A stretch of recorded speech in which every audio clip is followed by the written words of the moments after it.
Quran ni beri kursus pada kita mengenai akhirat. Orang alim pada akhirat, hak berjuruh lagu mana jadi. Orang alim hak tak dengar kata Tuhan, bukan dengar kata perut dia lagu mana jadi.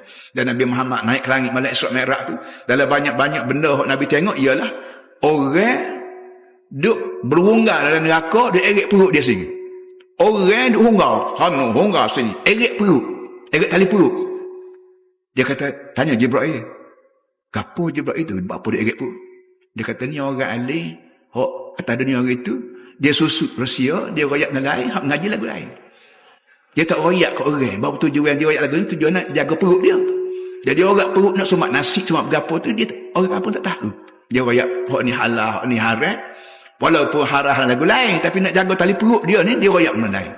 Akhirat kelak terdedah habis. Kalau erik perut, dia perut. Tali perut, hak dia susut hari tu, lan terbuka, lan neraka. Erik sana, erik sini, rasa. Jadi sebab tu orang alim, hak kata hak haram, kena kata haram. Walaupun perut kita kosong pun kena kata haram lah. Tak mampu.